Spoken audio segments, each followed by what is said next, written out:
Hello, hello, hello. Welcome to the End Zone Enthusiasts, week 2 of the NFL, everybody. And we are here to basically celebrate an amazing first week. I don't know if you noticed, but on the bottom of the screen, that's my screen, but you're looking at your bottom of the screen, I went 13-3 the first week.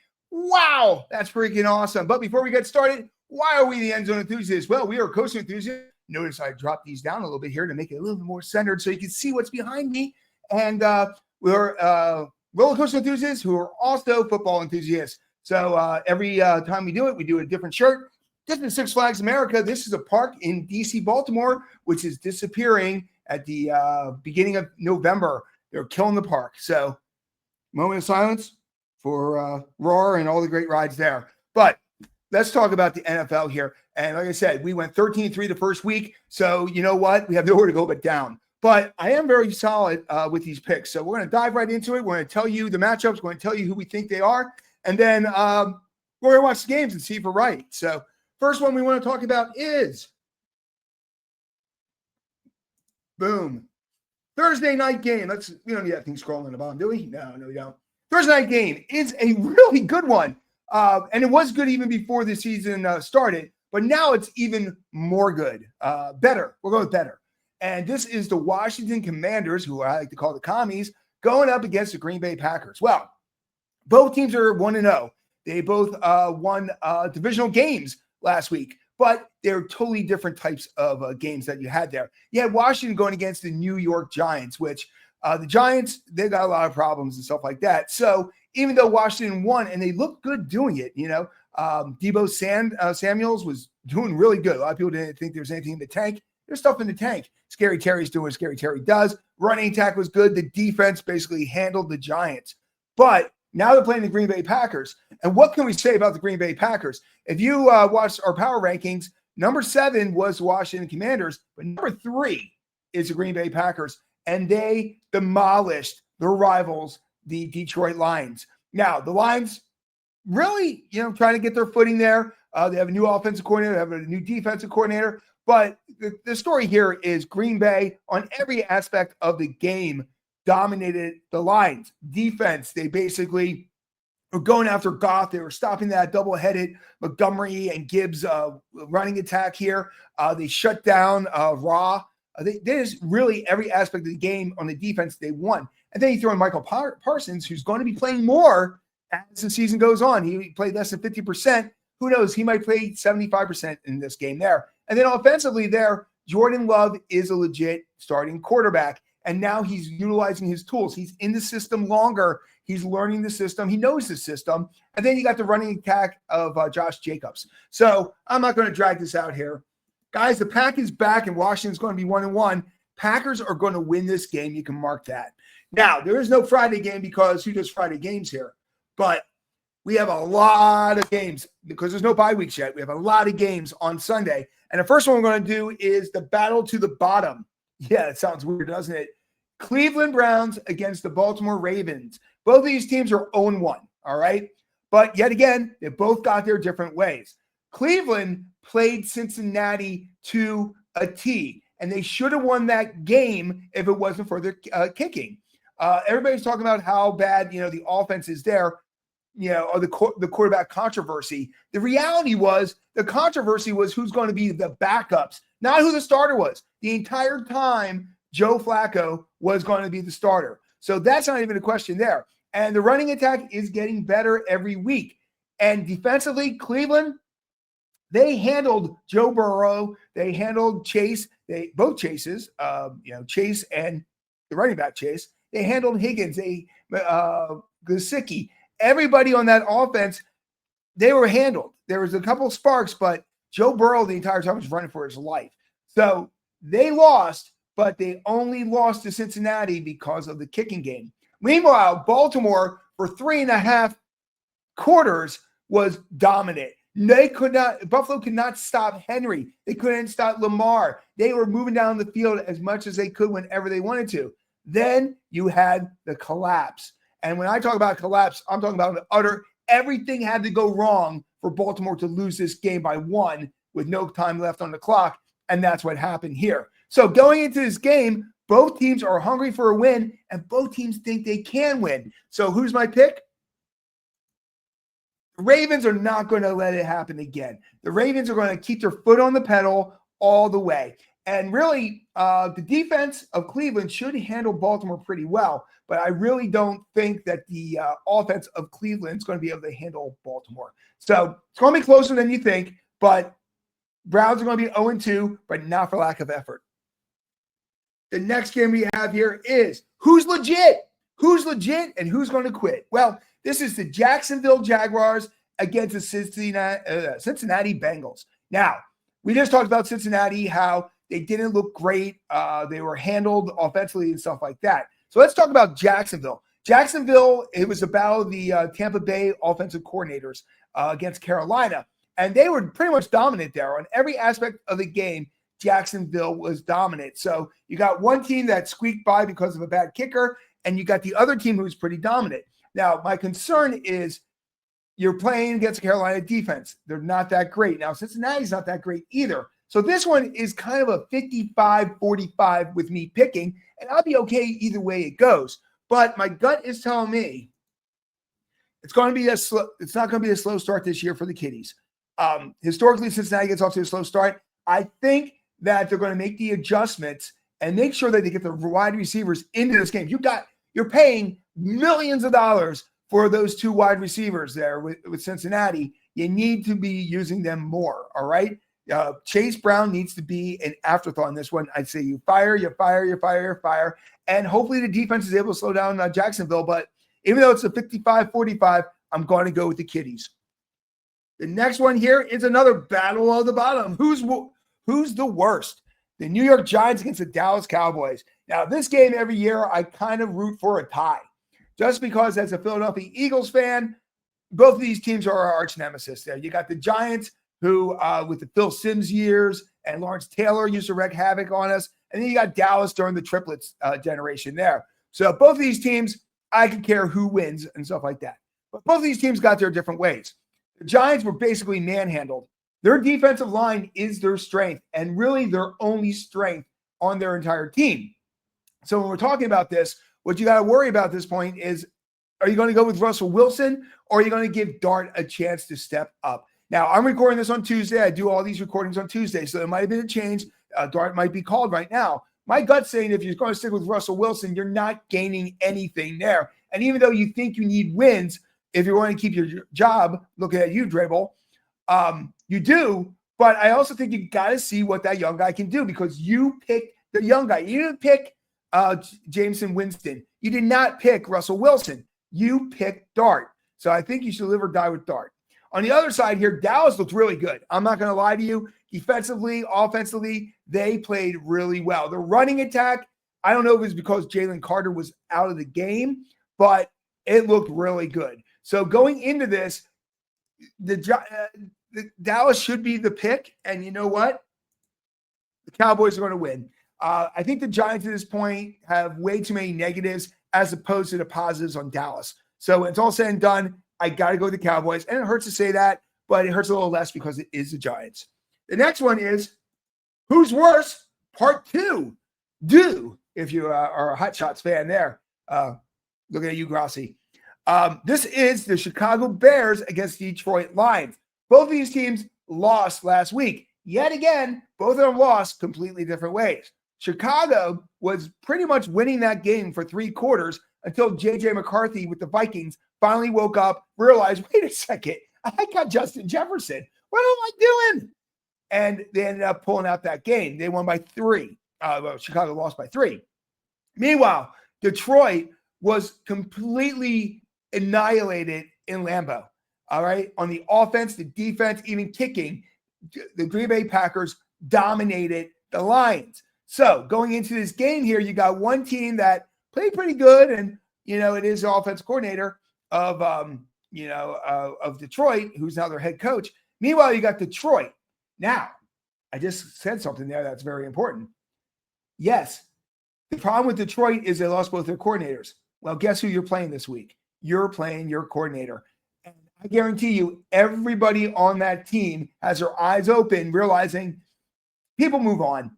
Eagles lost Kellen Moore. 2 years before that, we lost Gannon and Shane Steichen. All right. So we lose coordinators. but we never lost a coordinator to a division rival. That is a slap in the face that you decided to take the job of a team you got to play twice a year. So I think that's the X factor. And even though Ben Johnson is the guy, the Lions are going to get this win. I think the Lions, first of all, they're embarrassed. And if you're Dan Campbell, you're not going to let that embarrassment sit there. You just got your ass handed to you by the Packers. You're going to take out that frustration on the next opponent.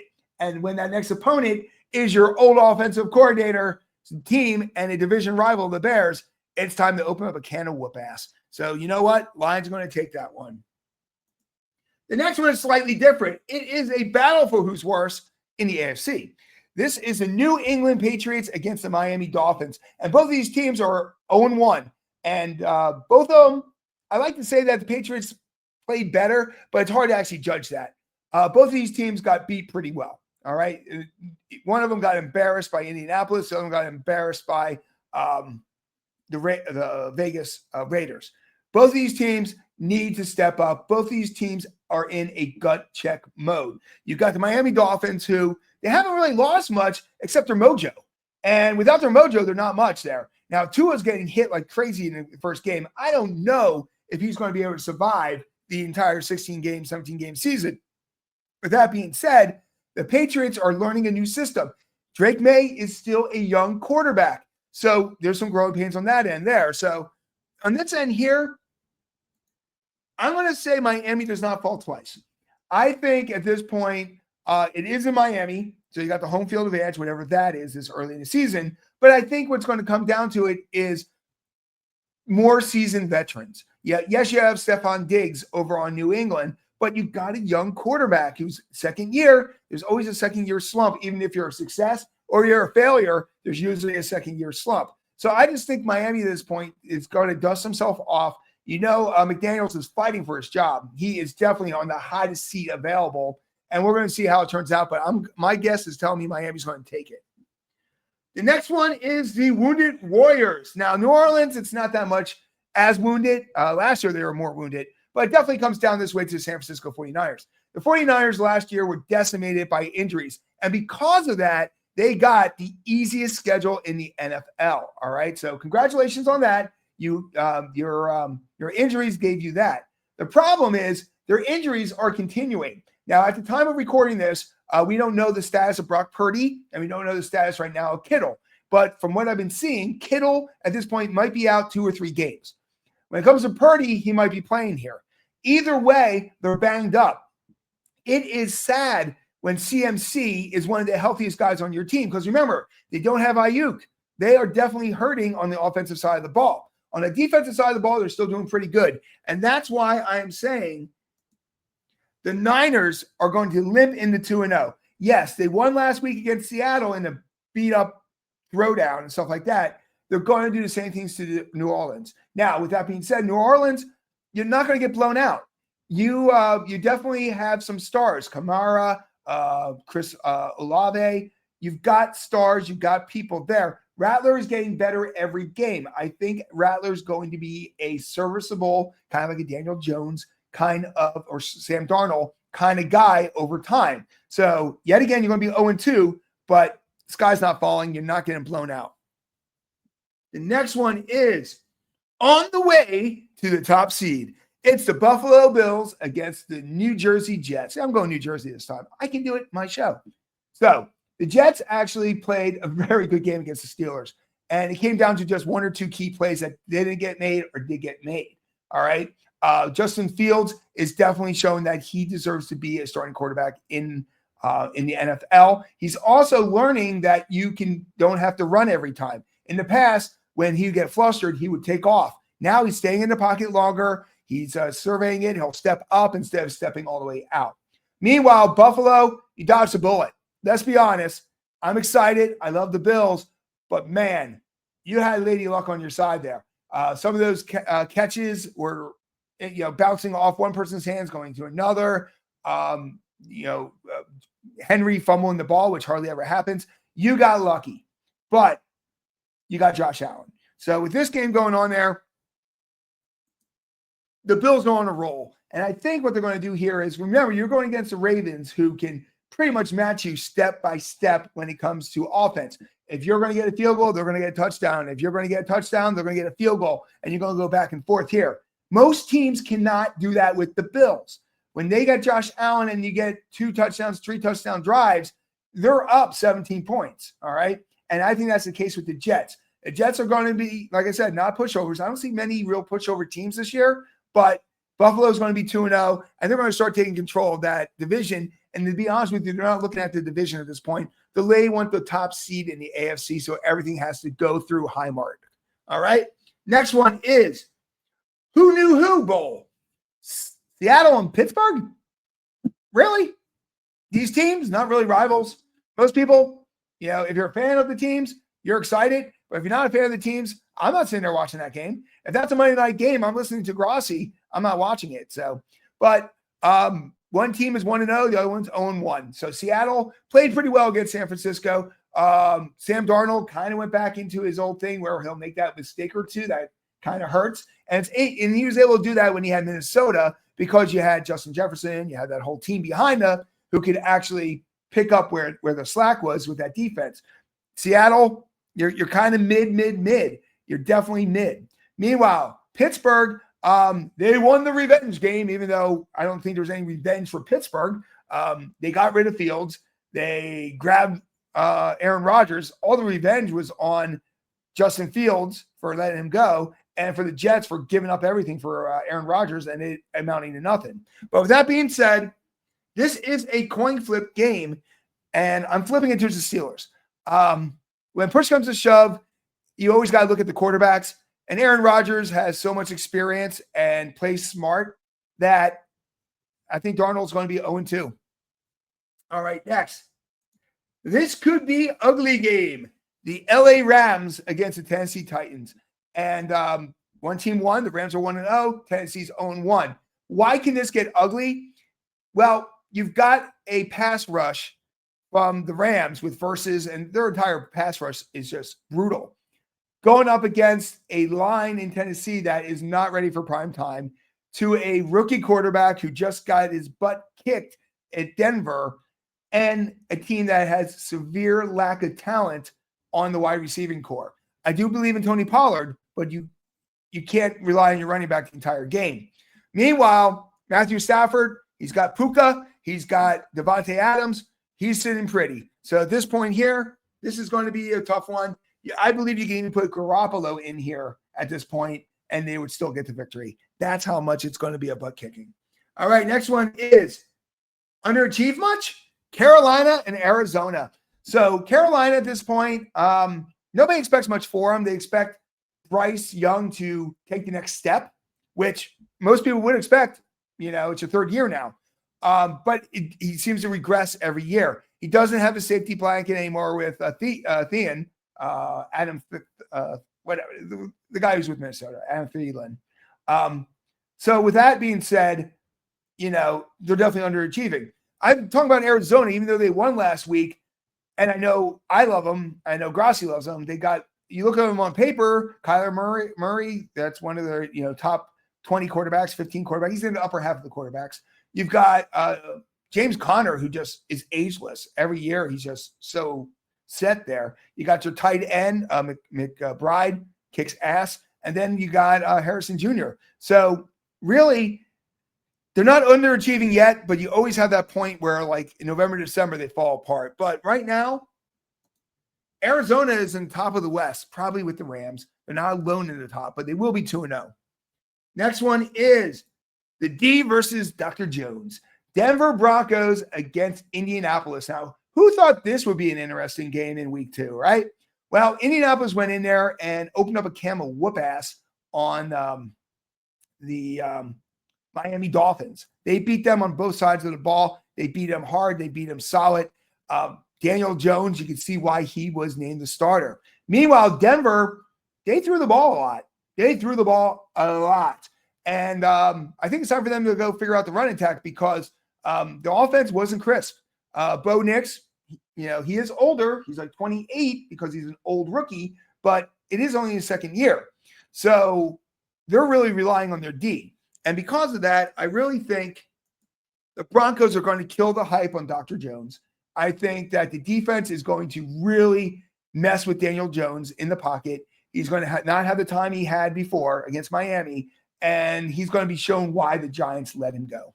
All right, next. This is the rematch of the Super Bowl, people, and this is a very important game for both teams. All right, so the Philadelphia Eagles, still my top power ranked team, my home team, fly, Eagles, fly, right? But they got out of the Dallas game okay. We thought they were going to dominate. They kind of did that on offense before the lightning storm kind of really threw everything. But their defense is worrying, so much so that Howie already went out there and got a pass rusher, and he's already picked up Tank from the running back from Jacksonville. So he's making moves. But the one move I haven't seen him make yet, as of the time of recording this, is to grab another corner. Because right now, Campbell got blown up by Pickens and also CJ Lamb. Let's be honest. If CJ makes those catches, it's a different narrative. Meanwhile, Kansas City, they need wide receivers. Eagles got tons of them. They got extras. But Kansas City needs wide receivers. They're going to bat with Juju and Hollywood Brown. So those are your starters right now. Neither one of them are game changers at this point there. And Pacheco, even though he's a Temple grad, go Owls. Yet again, he's not lighting it up either. Same with Kareem Hunt. So that being said, it's all going to fall on Mahomes' shoulders. And like I said, not having the wide receiving core, with the Eagles being hungry, especially on defense. They were kind of embarrassed on defense. So I think there's going to be more pass rush. Hopefully, the good news is if we're missing a second corner, we don't have a good second corner, this is a good team to have it, because that's going to be Juju or Hollywood Brown. And whoever you put out there, Campbell might even be able to cover them. So believe it or not, I believe Kansas City is in trouble. I think the Eagles are going to go 2-0. I think their offense is going to match KC blow by blow. And I think defensively, even though you got Spags there, I don't think Spags can get everybody covered there with Philadelphia. So I really think Kansas City is going to lose this one. Next game is Sunday night. And this one's kind of an interesting one. It's the Atlanta Falcons against the Vikings. So Atlanta lost because their kicker missed. Simple as that. It should have gone to overtime 99% of the time. It's going to overtime. And then it's a coin flip in overtime. And they beat Tampa Bay that way before. Meanwhile, Minnesota did not show up for 3 quarters and then realized, hey, we're better than the Bears, and then lit it up. So this one is another 50-50 here. Now, when it comes to the Vikings, like I said, it all rests on JJ. And if JJ is progressing, he should be able to handle this. Don't get me wrong, though. Penix Jr., Penix, X at the end there, is legit. And they have a lot of talent, but also we don't know what's going on with Jake London. So because of that, I think the Vikings are going to be 2-0, right up there against the Packers, but not winning quite like the Packers. And we have a doubleheader Monday. And the first one is Tampa Bay Buccaneers against the Houston Texans here. Now, most people going into the season were always like, the Texans are okay, but in that division, they're going to be division winners. After watching them last week, I don't know if we can say that. They did not look good on any aspect of the ball. The only person I saw that really balled out that day was Will Anderson Jr., putting the pressure on the quarterbacks. But all in all, Houston does not look like they should look. Meanwhile, Tampa was in a fight last week against Atlanta, a division rival, and they were shorthanded. No Godwin, the offensive line, the Pro Bowl tackle, he was out. So with that being said, they were playing with kind of maybe 2 fingers, tied together on their hand, and they won. So going into this, Tampa got the momentum. They've got the tiebreak on Atlanta now, and they're the only team with New Orleans and Carolina there that really scare them. So at this point, Tampa definitely needs to move forward. Meanwhile, Houston, they could literally be 0-2 and be looking up at Jacksonville, possibly looking up at Indianapolis. It cannot be pretty. So how's this going to go down? Well, Houston, we have a major problem.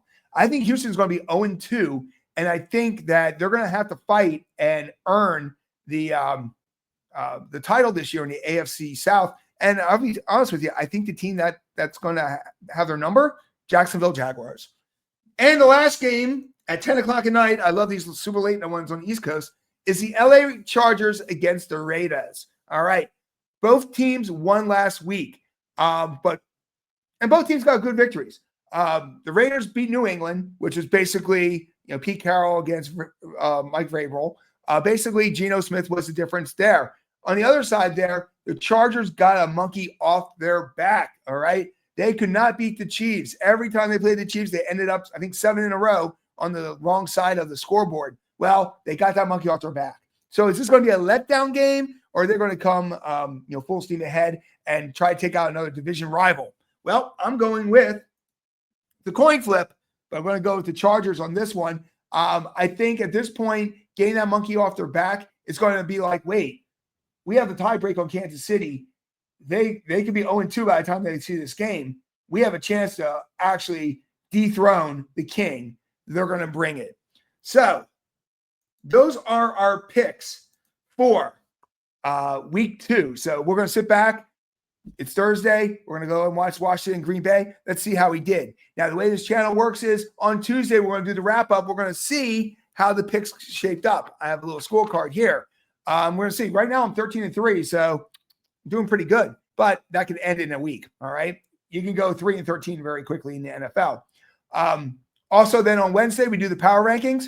We'll see who's moving up, who's moving down. And then last but not least, a week from today, we're going to do week 3. So once again, guys, I just got to say, fly, Eagles, fly. Baker's got to bake. And Bills, just keep doing what you're doing.